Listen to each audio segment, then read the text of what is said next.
Assalamualaikum warahmatullahi wabarakatuh. Yang terhormat Ibu Leli selaku dosen pengampu mata kuliah Alat Industri Kimia.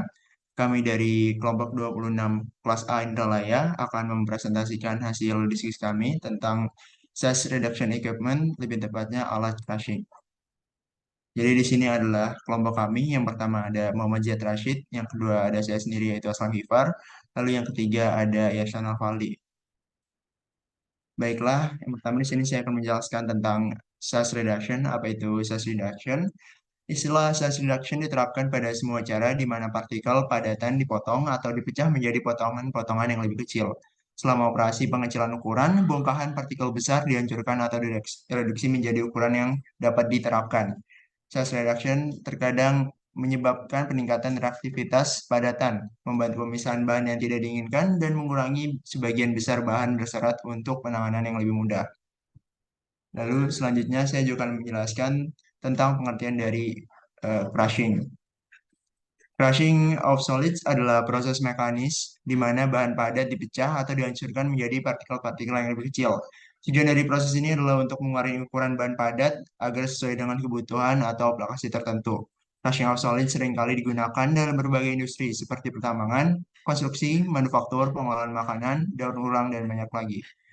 Proses crushing dapat dilakukan dengan berbagai metode, termasuk penggunaan mesin-mesin seperti jaw crusher, cone crusher, impact crusher, hammer mill, dan sebagainya. Masing-masing metode memiliki prinsip kerja yang berbeda-beda, tetapi tujuannya sama, yaitu menghancurkan bahan padat menjadi partikel yang lebih kecil. Hasil dari proses crushing dapat digunakan sebagai bahan baku dalam berbagai industri atau untuk tujuan lainnya, tergantung pada jenis bahan dan aplikasinya. Contoh-contoh dari crushing of solids meliputi menghancurkan batu menjadi agregat untuk konstruksi, menghancurkan biji mineral dalam pertambangan untuk memproses lebih lanjut, menghancurkan limbah padat untuk pengolahan limbah yang lebih efisien, menghancurkan tablet untuk obat meningkatkan kecernaan. Selanjutnya adalah bagian-bagian dari crusher. Saya mengambil contoh alat jaw crusher. Yang pertama ada fixed jaw plate, adalah bagian yang tidak bergerak berfungsi untuk menahan pada saat bagian yang lain bergerak menekan batuan. Yang kedua ada guard sheet, adalah dinding yang bergerak, yang memiliki sifat kasar dan digunakan untuk menumbuk dan menghancurkan bahan. Lalu yang ketiga ada kinetic jaw plate, adalah bagian yang bergerak dan memiliki fungsi untuk memberikan tekanan pada batuan. Lalu selanjutnya ada active jaw, adalah bagian yang membuat kinetic jaw dapat bergerak. Lalu ada toggle plate juga, yaitu bagian seperti baut pecah, digunakan untuk menggerakkan alat penghancur. Lalu ada adjust seat, adalah bagian yang digunakan untuk mengatur naik turunnya dinding penghancur. Lalu ada adjustable wedge, adalah bagian penyesuai gerakan pada saat alat bekerja. Lalu selanjutnya ada spring, adalah bagian yang digunakan untuk menggerakkan toggle plate. Lalu ada flywheel, adalah roda yang berputar pada saat bekerja. Selanjutnya ada frame, adalah bagian pelindung luar atau penutup. Selanjutnya ada eccentric shaft, adalah proses yang berputar dan menyebabkan alat bergerak. Lalu ada bearing, yaitu bagian yang berfungsi sebagai bantalan bagi eccentric shaft. Dan yang terakhir ada belt pulley wheel, adalah sabuk yang menggerakkan roda dan dihubungkan ke motor penggerak. Lalu selanjutnya adalah fungsi crusher. Fungsi crushing. Fungsi crushing adalah untuk proses penting dalam berbagai industri yang memiliki beberapa fungsi utama. Fungsi utama dari crushing adalah untuk mengurangi ukuran bahan padat menjadi partikel-partikel yang lebih kecil. Ini dapat membantu dalam mempersiapkan bahan baku untuk berbagai aplikasi termasuk pengolahan mineral dalam industri pertambangan, pembuatan bahan baku seperti agregat, daur ulang bahan padat, dan pengolahan limbah padat. Dan itu casing juga dapat digunakan untuk memisahkan bahan padat yang berbeda dari campuran atau mengubah tekstur makanan dalam industri makanan. Dengan menghancurkan bahan padat menjadi ukuran yang sesuai, proses-proses berikutnya seperti pemisahan, pengolahan, atau penggunaan bahan tersebut dapat dilakukan dengan lebih efisien sesuai dengan kebutuhan dan aplikasi masing-masing industri. Baiklah, selanjutnya adalah jenis-jenis crusher yang akan dijelaskan oleh eh, Baik, terima kasih atas kesempatannya. Di sini saya akan menjelaskan jenis-jenis crusher. Jadi pengertian crusher ini adalah sebuah mesin berkecepatan lambat untuk mereduksi padatan dalam jumlah besar secara kasar. Jenis utamanya adalah jaw crusher, giratory crusher, dan roll crusher. Di sini ada smooth roll crusher dan juga ada tooth roll crusher. Nah, tiga yang pertama tadi beroperasi dengan kompresi dan dapat memecah gumpalan besar material yang sangat keras, seperti pada reduksi primer dan sekunder.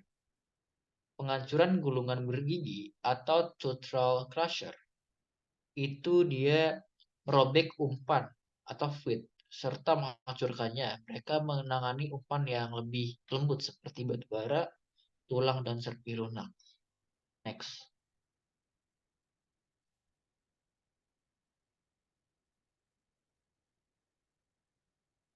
Nah, di sini ada jenis pertama itu jaw crusher.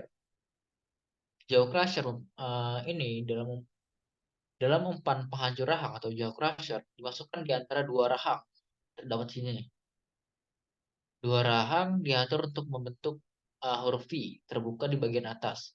Rahang A ini membentuk sudut 20 derajat hingga 30 derajat dengan rahang landasan. Rahang membuka dan bentuk 250 hingga 400 kali per menit. Jenis jaw crusher yang paling umum diilustrasikan pada gambar.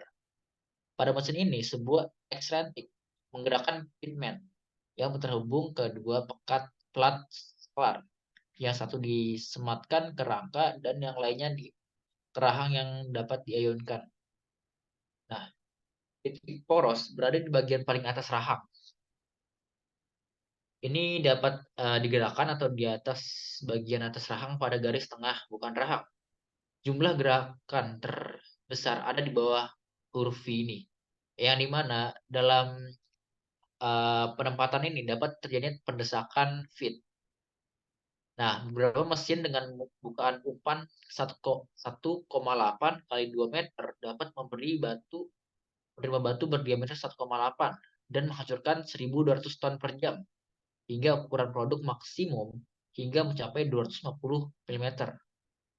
Penghancur sekunder yang lebih kecil mengurangi ukuran partikel yang umpannya yang telah dihancurkan sebelumnya menjadi 6 hingga 50 mm pada tingkat keluaran yang lebih jauh dan lebih rendah. Selanjutnya, next.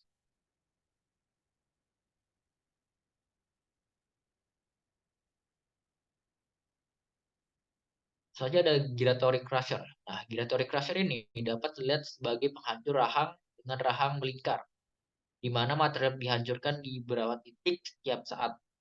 Pal penghancur berbentuk kerucut berputar di dalam selubung berbentuk corong. Terbuka di bagian atas bahan padat diumpankan di antara rahang melingkar.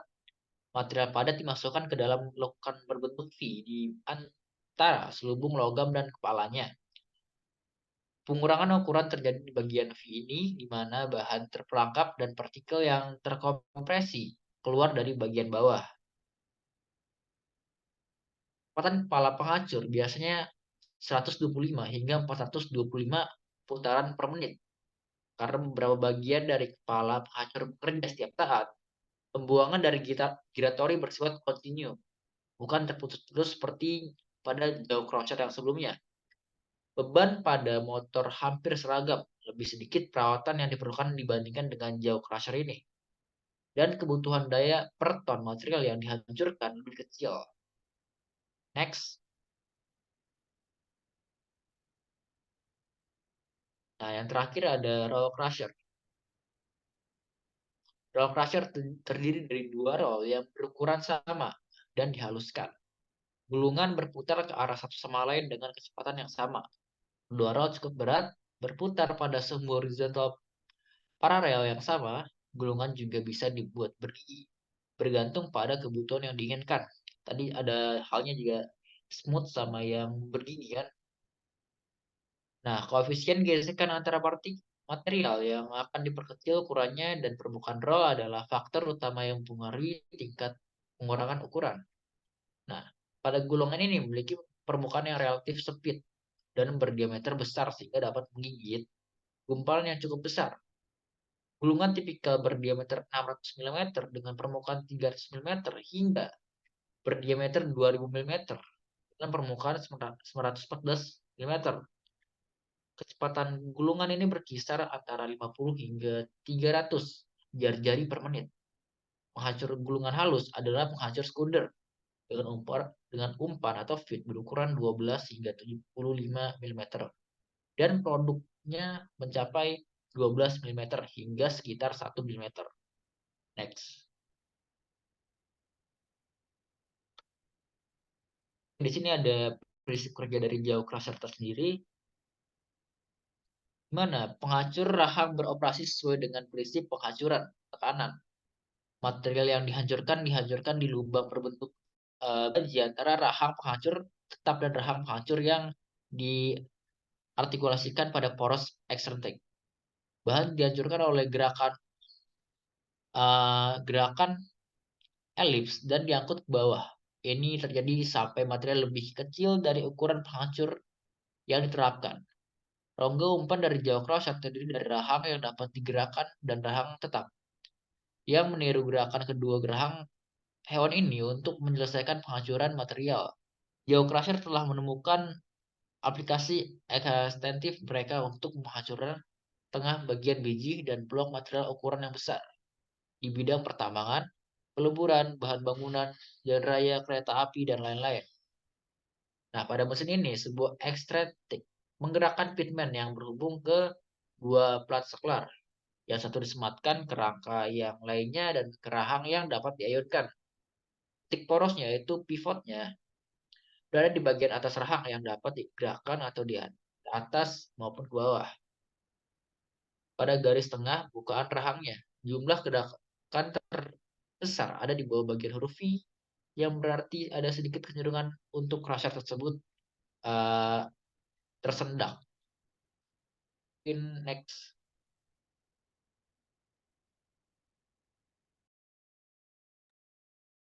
Kemudian ada aplikasi crusher mesin. Jadi mesin penghancur atau crusher mesin itu digunakan dalam berbagai industri untuk menghancurkan bahan mentah atau bahan jadi menjadi ukuran yang lebih kecil atau bentuk yang lebih mudah untuk diolah. Berikut inilah ada beberapa aplikasi umum dari crusher mesin di dalam berbagai industri. Yang pertama ada di industri pertambangan. Contoh yang digunakan adalah gyratory crusher, itu digunakan dalam penghancuran batu biji primer dan batuan keras lainnya. Kemudian ada di industri konstruksi, di mana crusher berfungsi untuk menghancurkan beberapa beton maupun beberapa batu split untuk menghancurkan beton-beton bekas, bekas bangunan maupun beton bekas trotoar untuk menjadi agregat yang dapat digunakan kembali dalam konstruksi selanjutnya. Kemudian yang ketiga ada industri pengolahan makanan, di mana crusher digunakan untuk menghancurkan bahan-bahan makanan seperti buah-buahan, sayuran, biji-bijian untuk menghasilkan pasta, jus, atau bubur. Untuk pengolahan daging sendiri itu biasanya digunakan dalam produksi sosis maupun hamburger. Kemudian ada di industri kimia, itu crusher digunakan untuk menghancurkan bahan-bahan kimia dalam bentuk padat menjadi serbuk halus atau butiran yang lebih kecil. Kemudian di industri pengolahan limbah, crusher digunakan untuk menghancurkan limbah-limbah padat seperti elektronik, kayu bekas, maupun limbah-limbah buangan medis yang akan dilanjutkan menjadi ukuran yang lebih kecil untuk didaur ulang kembali. Kemudian ada di industri energi, crusher digunakan untuk pembangkit listrik tenaga batu bara untuk menghancurkan batu bara menjadi ukuran yang lebih cocok sebelum dilakukan pembakaran terhadap batu bara tersebut. Kemudian terdapat juga crusher di bidang industri minyak dan gas, di mana crusher digunakan untuk pengeboran minyak dan gas yang berfungsi untuk menghancurkan batuan dan formasi bawah tanah untuk pengeboran minyak dan gas bumi. Kemudian yang terakhir, crusher di bidang industri bahan bangunan itu digunakan untuk menghancurkan bahan-bahan bangunan seperti bata, beton, keramik yang rusak dan tidak terpakai untuk didaur ulang kembali. Boleh next slide. Nah, ini ada contoh dari aplikasi crusher mesin di bidang pertambangan, di mana digunakan cone crusher di dalam aplikasinya.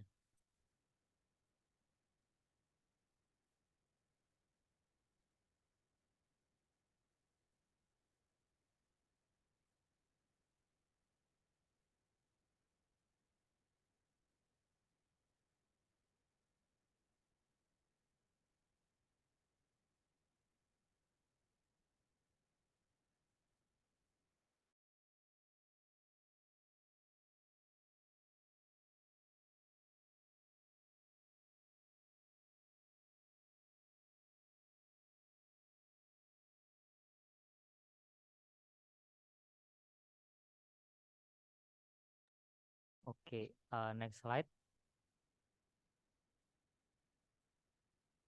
Berikut ini ada beberapa kelebihan dan kekurangan dari crushing, dari proses crushing. Proses crushing itu merupakan salah satu metode dalam size reduction untuk mengecilkan atau mengubah ukuran suatu benda. Pertama, terdapat kelebihan crushing. Yang pertama adalah efektivitas pengurangan ukuran, di mana proses crushing itu akan efektif dalam mengurangi ukuran bahan padat menjadi yang lebih kecil sehingga berguna dalam proses selanjutnya.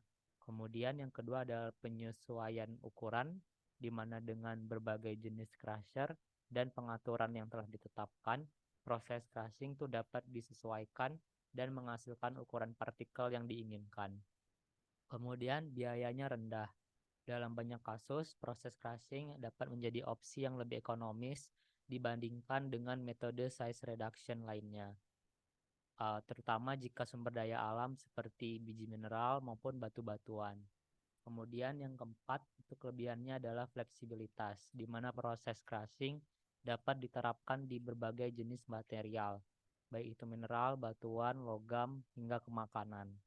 Kemudian terdapat juga beberapa kekurangan dari proses crushing. Itu yang pertama adalah konsumsi energi tinggi, di mana proses ini biasanya memerlukan energi yang tinggi, terutama untuk menghancurkan material yang sangat keras maupun kuat. Kemudian yang kedua ada abrasi atau slagging, di mana proses crushing dapat mengakibatkan abrasi pada peralatan dan merusak bagian-bagian mesin jika material yang dihancurkan sangatlah abrasif. Kemudian yang ketiga itu ada kerusakan bahan, di mana pada proses crushing beberapa material dapat mengalami kerusakan atau perubahan sifat selama proses crushing berlangsung. Kemudian yang keempat, adanya kontaminasi potensial, di mana proses ini dapat menyebabkan kontaminasi lintas material jika tidak dilakukan dengan hati-hati, dan akan menurunkan tingkat kemurnian suatu material. Kemudian terakhir adalah ukuran partikel yang tidak merata.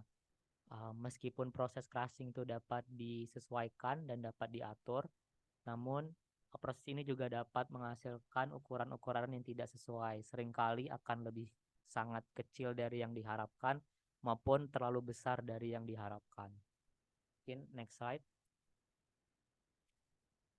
Berikut ini ada beberapa link video kompilasi yang telah kami kumpulkan. Itu dapat dilihat di bit.ly/video kompilasi kelompok 26A. Sekian dari saya kembalikan ke moderator.